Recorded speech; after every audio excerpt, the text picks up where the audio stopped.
Hey, welcome back to Make More Music, the podcast that connects people to music and one another. My name's Chris, and I'm a board-certified music therapist. Welcome back to the social distance editions and the quarantine specials. I hope you've been enjoying some of our extra content over at Instagram at make.more.music. You can always connect with us there. We love that is growing, and I hope they can just be a little bit of peace, connection in a time that's kind of crazy and uncertain, and I'm sure the economic impacts are going to be long-term from this craziness. So support your musicians, and today that's even more relevant because I was talking with Eric at the Guitar Emporium. The Guitar Emporium is a boutique guitar shop here in Louisville, Kentucky. It's been a touchstone for over 40 years in our local music community, and we didn't know at the time, talking in February, we were already saying all the challenges of running a brick-and-mortar store, but especially right now, go give them some love. Check out the show notes for how to find where Guitar Emporium is selling things. They have Reverb and eBay accounts, so give them some love. This is a really insightful chat. Eric's a cool dude, and I think you'll like it. So without further ado, here is Eric from the Guitar Emporium in Louisville, Kentucky.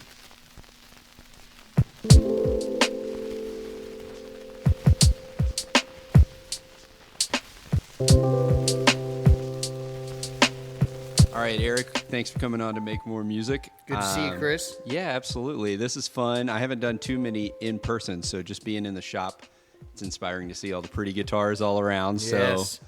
So take me back before we get into all the awesome work of Guitar Emporium. What's your musical backstory, even way back to when you're a little kid? What are some of the first musical memories that you can even think of? Wow. My mom is the church pianist and was part of the choir at church as well. So every Sunday morning, there's music playing. Grew up on a farm, Christmas tree farm, and also in a neighborhood where Dad was playing country music out of the windows of the pickup truck at all times. That was your music to work by. I don't know, just always surrounded by it. Yeah. All the time. You know, I've got the luxury of being part of such a great generation that grew up with disco and then hair bands. Rock and roll. And then, then grunge came in and ruined everything for everybody. Took away all the fun. But yeah, I got to experience rhinestone cowboy, country music, disco, like I said, and Poison and Motley Crue. Great. Yes. Dee Snider and all of that glory and all of that. So that's right. At what age did you get the bug? So your mom's playing piano all the time. So Yep. I've had almost everybody has said, yeah, I started on piano. Yeah, same here. Tried to, but with Mom as the teacher, you just won't listen Good luck. or practice. Yeah, that's not going to happen. So about 11, I guess. I was born in 73. Let's see. So 11 would have been when 1984 came out. Oh. And that was kind of the same time as Purple Rain, 1984, Shout at the Devil. All those things kind of came at the same time. So that all had it wasn't necessarily on the radio, but it was pop culture for northern Minnesota anyway, where I was from. You saw it on the covers of magazines. You saw it on MTV. It's as far as you knew, that's all there was. Mm-hmm. There was no Twitter or anything like that to let you know what was cool now. When something was cool in the late 70s, early 80s, it remained cool for a long time. The staying until power, that artist released another piece, and then either that was great or terrible. Yeah. They were cool until their next album, all of them. Michael Not Jackson. Not just 30 seconds later. Whoever it was. Michael Jackson, he releases Thriller. He's enormous for 3 years until Bad comes out. Now what's going to happen? Is it going to be any good? It's fantastic. It goes crazy. Just keeps rolling. So he gets to keep going. That's the way it was. Music was different then. Now it has its ups and its downs for sure, because now you've got artists, you've got way more pieces in the soup now, pieces in the pool, swimmers in the pool, if you will. Whereas before you only had 100 or 200 artists. Now you've got 100 or 200,000 successful artists, but I don't know exactly what they're selling. Yeah. I don't know if because they're not selling albums and they're not selling. Nobody puts posters on their walls anymore. And if they do, it's a poster of Jimi Hendrix or Led Zeppelin. It's still the Guitar the Heroes. Same classic stuff, I mean, nobody's got a poster of the guitar player from Wilco on their bedroom wall. Yeah. So not even Jack White. So. Yeah. So I guess T-shirts, T-shirts, merchandise. That's where you make the money. Endorsements, sponsorships, things like that. So all these amazing cultural stars are aligning. When do you first start picking up the guitar? Right around then, around 11. I heard "Beat It" by Michael Jackson that had Eddie Van Halen playing just strange sounds in the middle of it, and I thought, what is that? I need to make that sound. Yeah. And I had a friend that played drums and just picked up the guitar and started playing with him immediately. That was it. That's great. That was it. So what was that like early days? What guitar were you playing at that time? I had a Gibson Sonex 180 Deluxe and a Kalamazoo Model 1 that my folks bought for me from the gym teacher's son, and it was $75 for everything. And I didn't know any songs. The drummer that I played with we were the same age, so he's we're 11, 12 years old. He had been playing with his dad's country band that played weddings since second grade, since 8 years old. So he already knew everything, knew how to play very well. All I could play was twist and shout, and I think that's all I could play. For a middle school drummer, that's a miracle. Yeah, to already be playing. Oh yeah, he was a seasoned pro. Yeah, he'd already been through rehab and everything. That's awesome. So yeah, we played that, and I went and took some guitar lessons and learned how to play some AC/DC, some Rat, some Motley Crue. I didn't need very many songs. I just would learn 4 or 5 songs, and we would play those songs for 6 months. That's awesome. Over and over and over and over. I mean, just nonstop. My friends and I, it was the Misfits. We did that over and over. Yeah. We played, and all the Misfits songs are a minute to 2 minutes long, so we knew 100 Misfits songs. Yep, absolutely. So, take me between the road between then and now. What other bands are you a part of? I love hearing everybody's old band names, too. So what are some of the good band names you had? Let's see. Well, this was all northern Minnesota. We moved from Minnesota, or I moved, me and that same drummer guy, we moved, right after high school graduation, moved to Nashville. Oh, wow. Lived there for 5 years and had a band called the Alaskans that played, it was all original stuff there, original rock. We had a band called Harmonica Red and the Kings, and we did more blues and rock with that. We gravitated here after a few years. We can pause for a second. Sure. Hey, you guys don't suck. So you said... moved to Nashville from Minnesota. Had a band there called the Alaskans and another band called Harmonica Red and the Kings. Played overseas with a band called Slumpy Boy. There you go. And an artist named Lee Clayton that wrote a lot of outlaw country songs in the 70s. It's Nashville. You could pick up gigs and go play in Paris for 2 weeks. That's wild. And then come back. Ended up here eventually. Had another original band called El Roostars here in Louisville. And we dug it out through 13 years or so, and finally folded that up. And now I'm in a band called From Paris and an ELO tribute band called EL Foe. Awesome. That's awesome. That's it. So still getting around. That's awesome to see that 11-year-old getting bit by the bug, moving all the way to Nashville, playing around the world. Still playing. That's awesome. Yeah. So what drew you to this historic guitar store? It's been around Louisville for forever. Job. I was a guy that worked here before when he called and asked if I wanted to work here, and I said sure. Just word of mouth, you know. They needed a new person, and I had worked in a music store in Nashville called Corner Music, which is a fairly famous guitar store as well. So I had worked there and had the credentials and came and started working here in 2000. So 20 years. Wow, that's amazing. And this shop has been how many years now in Louisville? 45 years, I guess. I would say when I think of guitar shop, and especially now with the new, well, it's not new, but the push for, you know, the boutique and people wanting to go beyond those box experiences. Sure. I would say Guitar Emporium is always top of my mind around here. So what does day in and day out look like in the shop for? We do a lot of shipping, you know, we have to keep up with current day competition. So there's an awful lot of online sales. You know, it's a changing market and it's a changing clientele. We don't have as many people coming in and out of the store as we used to. People used to come in and sell us their guitars or trade them for guitars all the time. And those people now are selling their own guitars, which I don't blame them. I would do that too. Selling them on Facebook, selling them on Reverb or eBay, selling them themselves. And the trading doesn't go on in the guitar store anymore. Now you've got a social network that you can trade with. So there's guys out there that are constantly trading with each other on Facebook. So that really impacts our business. I mean, big time. It's a whole new world.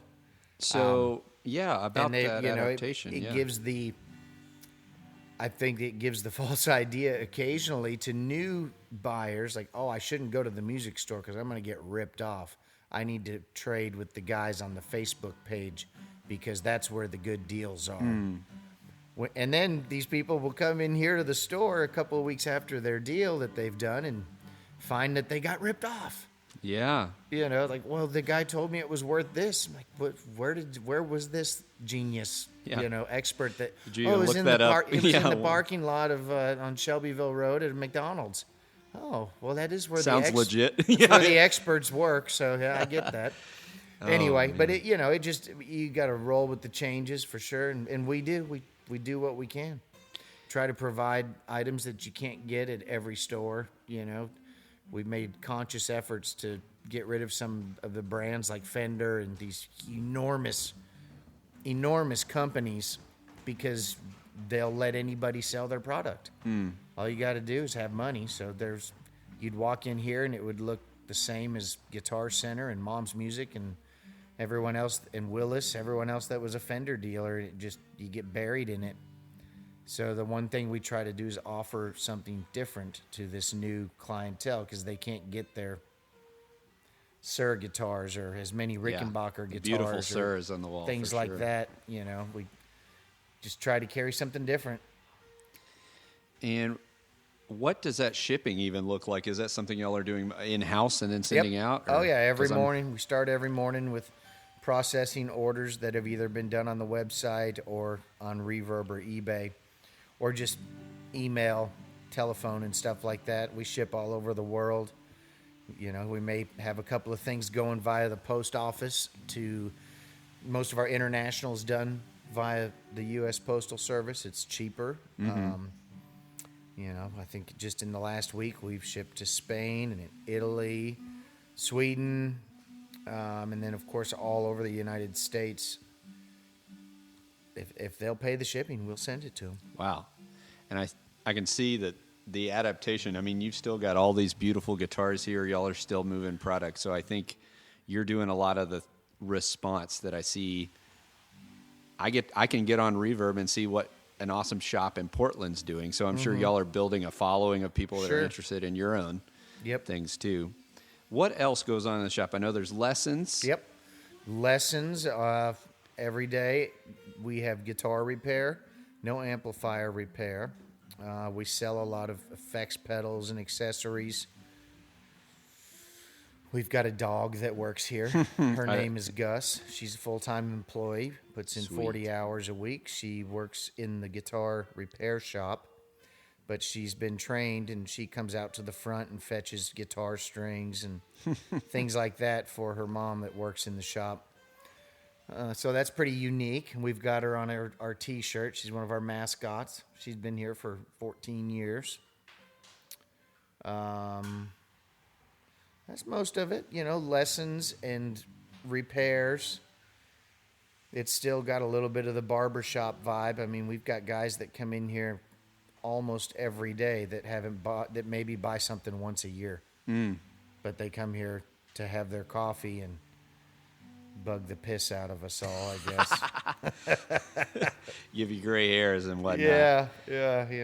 We call it the adult daycare center. Oh, man. I'd say that's, for me, even being a teenager, I was probably that teenager that y'all had to broom out of the store for but we quite a were while. all that, too. We were all, as teenage. It doesn't bother me. Well, it never bothers me. But I don't mind it as much with the kids because I have never forgotten what I was like as a kid. I mean, I was waiting till Saturday every single week and begging. It was 30 miles to go to the music store where I came from. Begging my parents or my older brother or my buddy's parents or getting somebody to drive us to Duluth. Somebody drive us. And, I was that 11-year-old, 12-year-old, 13-year-old, 14-year-old every Saturday going in. I wasn't buying anything. I had no intention. I was there. You had no money. That's where I wanted to be. So I was there playing there. So I like it when kids do, and I don't mind it when adults do either. I'm half kidding. It just depends on if they're really taking up my time. At that point, it starts to grow into, well, come on now. I really can't hear about your guitar collection again. Yeah. I saw you 2 days ago. Yeah, it's not that I don't care. It's more that I don't care. That's good. Because that's all I hear. If I had $1 for every time somebody said, you know what I used to have and what I sold it for, then I would have, at least $95. That's good, man. So this day and age, and this shop had its ups and downs too. Yep. What do you think guitar stores can do to stay relevant these days? You already talked about that shipping, but what else about the experience of being in a shop? You mentioned the barbershop. So yeah, what's different about that, like you said, compared to just getting on Facebook? I don't know. I mean, right now it's definitely a down time, not just for guitar stores, but for any kind of hobby store in general. Whether you're into guitars or toy trains or I'm trying to think, guns or anything. Those businesses I just think they're kind of going away because the new generation of buyers, the new customers, they're too busy to deal with going to a guitar store, and they are used to buying things online. And I am too. I mean, we sell stuff online every day, and I buy things online. I'm not faulting anybody for it. I'm making a point that I am acknowledging it, and I am aware that it's on its way. It's coming. Yeah. I don't know. I think a lot of these stores will, I don't mean to be doom and gloom, but I think most of these stores will be gone in 10 or 15 years. I don't think necessarily that Guitar Center will survive either. I don't think they're the reason that these stores are going to go out of business. I think it's more of your Amazon mentality, your Facebook mentality, just people are going, the kids that are 2 years old right now that are picking up a guitar in 9 years or 15 years, they're not going to know any different. That's how they're going to do it. There'll always be some guy. The drone dropped it off tomorrow. Exactly, yeah. I just ordered it 2 hours ago, and now I have it. Yeah. Why on earth would I wait till Saturday to go? There's Yeah. the romance is gone, kind of. And there's nothing wrong with that at all. There's always going to be some rebel rock and roll guitar guy or girl that's going to come out and change everybody. It happens. It's a cyclical thing. It happens every 10 years. We're about due for one. Mm-hmm. There'll be one that comes out that, makes everybody want to play guitar again and sells a lot of guitars for stores. There may not be stores to go to. Or if there are, they'll have to be much smaller. I think you'll probably go back a little bit more to the pawn shop style, which is not great. You've been in pawn shops. It's just where you're going to have to deal in a little bit of everything just to keep the lights on. Yeah. You know, you can't just be focused on boutique guitars and pedals. Yeah. And pay the bills, because there's just not as many people interested in $3,000 guitars because they've got to buy a $1,000 iPhone every year. It's wild. Every year there's a new iPhone. It's $1,000, and Apple's going to make sure that your old iPhone doesn't work. I know.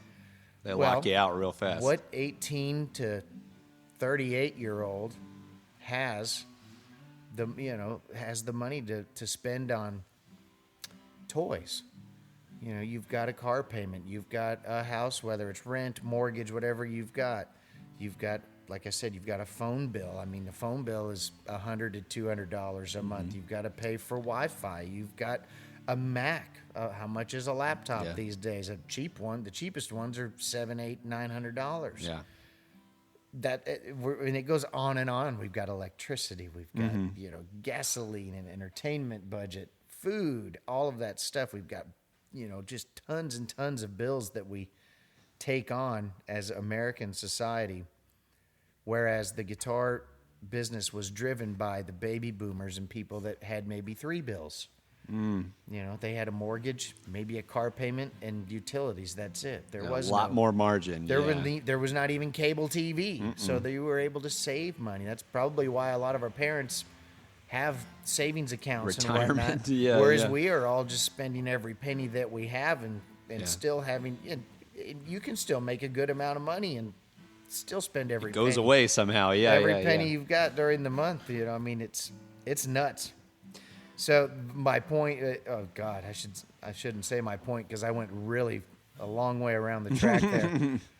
Getting to these things that are novelty items.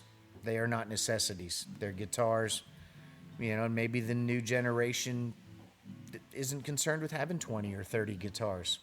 Maybe one acoustic and one electric's enough for them. And it's after that, it's like, well, I got to get a new iPhone. I'm sure glad I got my electric and my acoustic, and that's all I need. Well, you did bring up something a little bit earlier that I think is interesting. What role do you think you all play in handling myths and misinformation in the gear world? Because it's still a place that I think people can come to someone they trust and get information. Whereas, like you said, hey Gus, there she is. The people are making these rotten deals out in the world, and it was both. on Reverb. Yeah, both. You also have we have a reputation of being the only thing you can get in here is expensive guitars. There's all kinds of cheap guitars in here all the time. And there is all kinds of expensive guitars too. So when you talk about myths, there's one about us. As far as the deals and whatnot, there's a fine line. And it's hard to not sound like a jerk when I explain it, because I get people on the phone a lot of times. We're giving out free information, which we don't mind doing. It's a community sort of thing, just being a musician in general. But some of it's the approach of the person on the other end of the phone. Might call and say, yeah, I just got this guitar. I don't know what it is. Here's the serial number. Just bought it off a guy. Paid $100 for it. Do you think it's a good deal? Well, I don't know. What is it? I don't know. Well, if you don't know, I don't know. Well, I just want to know if it's a good deal. I want to know if I can make some money on it. Well, sir, actually, we are a store. And believe it or not, we are here to make money off of selling things as well. We have people trying to eat That's how and we're pay paying for their iPhone bills. The phone bill that you've called us on. And it's really not in our best interest to educate the public on how to buy low, sell high. So if you don't know what you're doing, maybe you don't need to be buying guitars for $100 in hopes that you found a $80,000 Willy Wonka's golden guitar. ticket. Yeah. It's like I say, it's kind of funny, and it's a common thing of the free information. And we try to do both. We try to be nice and polite, but at the same time, it can be trying with the public, the ignorance of one person. can taint you for the rest of the day. Yeah, for sure. And that person's that's just the way they are with everything in life, I'm sure. They're not The trying car to... dealership gets the same thing. Yeah, exactly. Well, what would you say at this point is the most common reason that stores aren't able to stay up this day and age?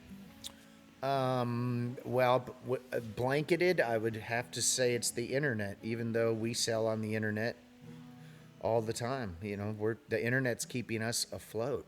It's how you manage that, I guess. Yeah. So, but that is what runs. If you don't, if you can't beat them, join them type of thing. I guess the stores that don't want to do internet business are the ones that are going to go down first. That's what I think. And when you say internet business, is it mostly Reverb or mostly eBay? Is it pretty even split for you? Well, these days, I've been here long enough that I've seen the shift from eBay to Reverb for sure. Mm-hmm. Reverb, without a doubt. Yeah.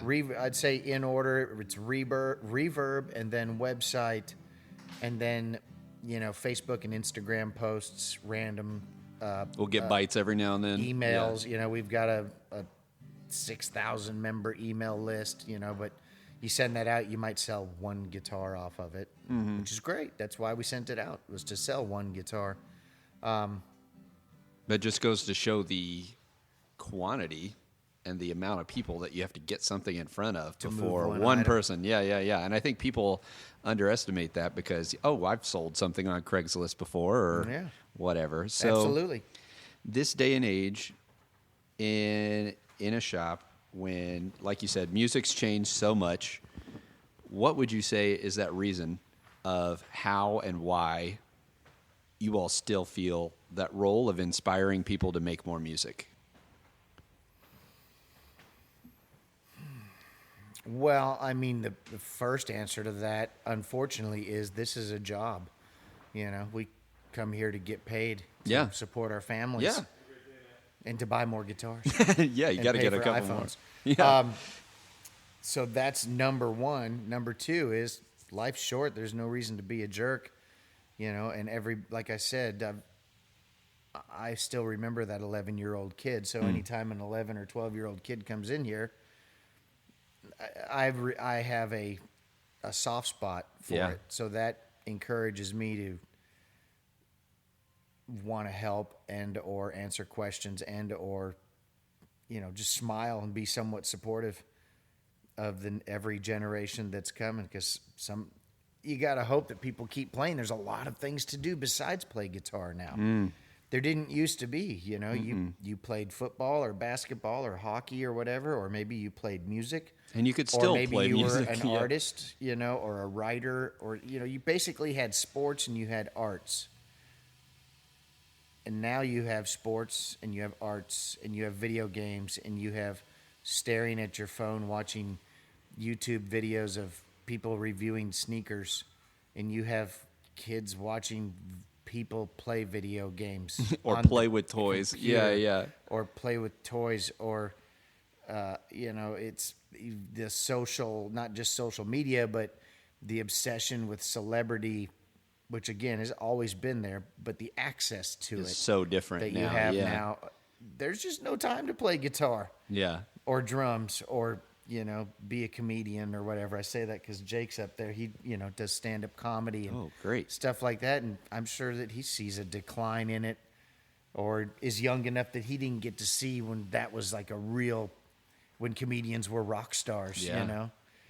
Working in smoky clubs and doing cocaine off chicks' boobs and stuff, that happened. Yeah. And they all became big famous actors and whatnot. It's all strange. We need a revolution. That's what I've been saying. We need an EMP to be lit off over the whole world. Well, what would you say then to those 11-year-olds? Yeah, if you see that 11-year-old that's thinking, I'm kind of interested in guitar. I'm interested, even if it's not guitar, I'm interested in music. But, I'm also interested in Minecraft right now. Yep. What would you say to encourage them? Why is it still important, music in general? The thing I try to tell the kids that come in is you've really got to find your attention span, and you've got to put time into it. It's not easy. You're not going to be able to play guitar in 3 months. You're going to be able to play a few chords, but you're not going to put the time into it that we did. When we decided we wanted to play guitar, we played for minimum 4 hours every day. It was like 8 hours a day when I was in middle school. You could do 6-8 hours a day, and it still took forever to just get comfortable enough to really, be able to... Not sound bad. Yeah. To have a language all your own on your instrument. And I just don't see it because it's so easy to put it down and do something else. There's a lot of aspects of life like that. I have 15-year-old twin boys. And I remember when I was 15, and I know every parent says this when they're, well, when I was your age and all of that. I get that, and that is what I'm saying. But as an example, these two boys and all of their friends that they've grown up with, which is a handful of 15 or 20 boys that they're all still good best friends. None of them have even started seeking out girls or anything. There's literally enough things to do that you don't have to go find a girlfriend. It's pretty wild. You don't have to play guitar. You don't have to play sports to get away from your parents, to have an after-school program to be in, just so you don't have to go home and do chores, because now at home I can play video games. You can be across the table from them, and you're both in different worlds. Exactly. You nailed it. Yeah. So it's interesting. And of course, someday they'll be saying to their kids, I remember when all we had to do was play our games on our phones. It'll all now our glasses really do the Google Glass thing that didn't pan out. Before we invented the hover, the warp drive and space travel, it just is what it is. It's progression. That's why I say we need a revolution. We either need a horrible war that just spins the whole globe into depression for 30 years. Boy, that sounds awful. But back to the humanity of it. But the art that comes from those things is inspiring. Yeah, always has been. And not just music, just in general. It gets in touch with that side of the brain of humans. The visceralness of it all. Yeah, it kind of makes you think about what's really important and how short and precious life is. Yeah. But that's just an artist's view of things like that. For sure. I'm not really answering any of your questions. It's all good. Meandering, that's what podcasts are for. They're for long, meandering conversations. That's true. So, and like we said, people's attention spans, they can just turn it off, I guess, if they don't like it. So absolutely. They've stuck with us this long. So let's go. Still here. Let's go into what I call the quick six, which is just a few rapid fire questions. So shoot. First one is, what's the last track you played on however you listen to music? The last track I played that I listened to? Yes. Today, I listened to Eddie Rabbit. Oh, there you go. So it would have been Step by Step by Eddie Rabbit. There it is. There it is. You can be as philosophical or as generic as you want to be about it, but if you were an instrument, what would you be? It's an awesome question. I won't be philosophical. I don't know. I think I would probably be a bass guitar. I'm a guitar player. I'm a terrible bass player, but I'm a rhythm guitar player. So I prefer to be the backbone of the band as opposed to the of the band, which most of us as guitar players are kind of stuck with that, flashy. The flashy out in front thing. We are, Not the singer, but the musical version of it. Yeah, the musical version, the instrument version. Yeah. Instrument version of the singer. But I'm more of I like making a sound with a group of people. So I like being a band member. So I guess I'd be a bass player. Solid. Or a bass, like excuse me. Any particular bass? If you were going to pick one, what would you be? Fender Precision. Ah, nice. Have to be. I mean, it's classic. Yeah. Do you know why they called the Fender Precision the Precision? No, tell me. It was the first electric bass to have this. What would it be that would make it precise? Frets? Boom. Oh, there it is. On the nose. Yeah. Yep. It's the first bass instrument to have frets on it. So they called it the precision bass. Solid. So you could play, as opposed to an upright or a fretless, you could play in tune. Leo, doing the thing. Could be anything. What's something that's been inspiring you recently?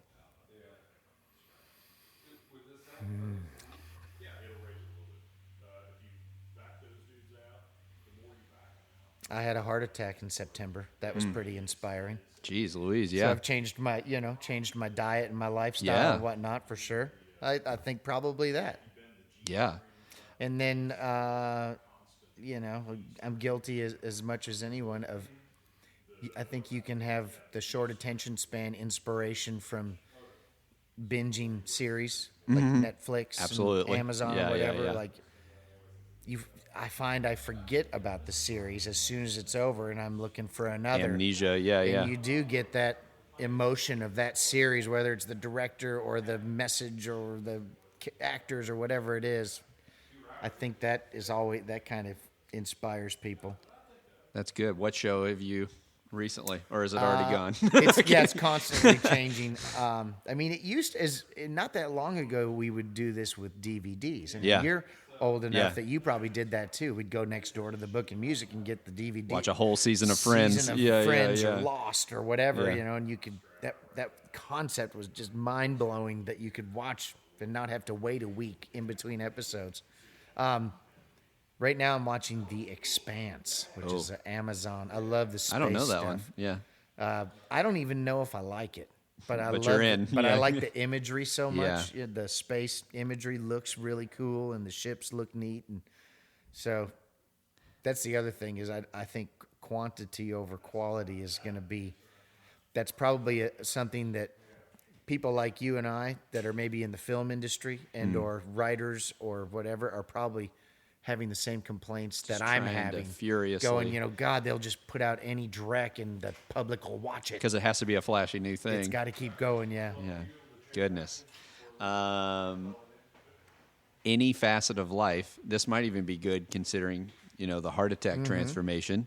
What is a pro tip life hack, something you do that you feel like other people need to know about? Can be related to work or it can be related just to life.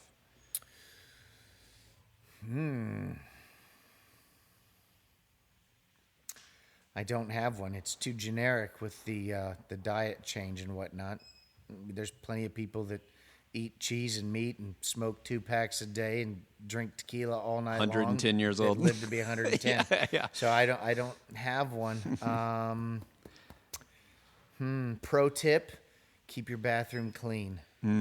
Always. Solid. Keep your bathroom clean. That's where everything breeds. That's so true. That's so true. Any favorite scent?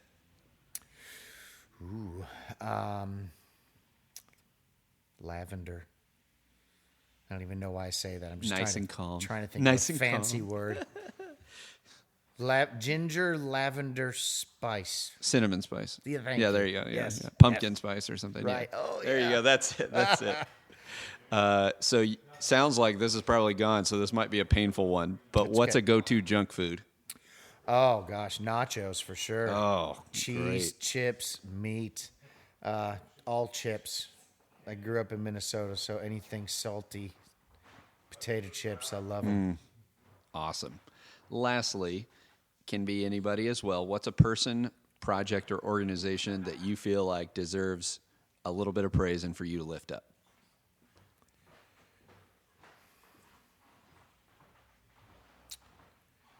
I'll say the Girls Rock Louisville is a good organization that I like a lot. That we support as a story. I'm not trying to plug it because No, of they're that. awesome. Yeah, I just I think know it's great. Allison And Cross. I run- I'm 46 years old, and I run into people the same age as me who used to, be out in the bars when I was out in the bars, and now they've got kids, and their kids are getting into music. And there's so many of them that their girls have gotten into that program, and it's only been around a few years. Yeah, And I it's remember awesome. when that girl who's heading it all, or at least one of the main in charge, I remember when she was here taking lessons as just a little coming in, Yeah. and here she is. She's got a big thing. So I love that. And it has nothing to do with because it's girls. It has to do with because because they're doing it, and it's cool, and girls do dominate the music world. Yeah. God, learn to play some instruments. And, Madonna said it 20-some years ago. She's like, I started taking guitar lessons because I was giving all of my money to songwriters. I'm Madonna. Yeah, like, Sorry what for is the this language. about? Yeah, I am making nothing except for my tour money and my $1 million record deals and all that. But my records that are selling, somebody else wrote all those songs. Yeah, I have to give it to them. Yeah, And she did. Yeah. She was just a crappy guitar player. First year, you could tell she practiced on the road for a year, and she came out on the Grammys and played. This would have been in the 90s, played a 3-chord song that she wrote. But by God, she got every penny off 100%. of it. Yeah. It's very genius and smart, and Taylor Swift and people like that inspire girls, and that in turn sells guitars for us. Taylor Swift sold a ton of guitars for us in the early 2000s. For sure. People make fun of that girl. I got nothing but love for her. For sure. She kept me in business. Yeah. So I'm all about it. And I would be all about a boys rock thing as well. I don't know if they can get away with it, but you never know. But if they can, do it. But yeah, so there's an organization I feel is doing a really great thing. Girls Rock Louisville. Well, Eric, it's been awesome to spend a little time. Yes. Y'all let me hang out even Myself after as well. the I appreciate hours. it, Chris. Yeah. Thank you very much. I look forward to hearing more of your shows. Yeah, for sure. Where do you want people to look to find all the different stuff Guitar Emporium's doing if they want to buy something? Sure. Our website is guitar-emporium.com. So there's the hyphen between guitar and emporium. We're easy to find on Instagram and Facebook, and on Reverb. I think it's Guitar Emporium Louisville.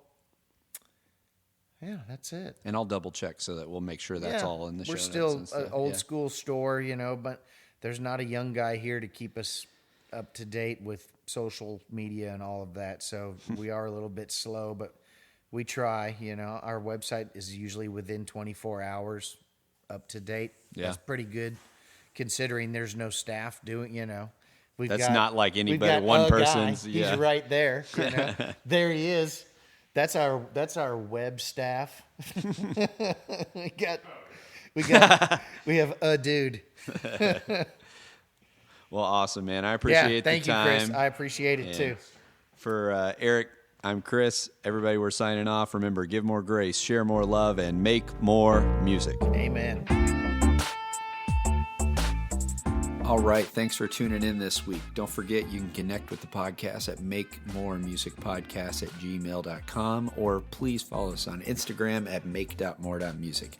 If you're liking the show, I would really love if you could leave a rating and review. That helps us a ton. And again, remember, Guitar Emporium is running low on business right now. Please go ahead and look at their Reverb shop, look at their website, look at their Instagram, and find out how you can support them. I appreciate you all. Remember, share more love, give more grace, and make more music.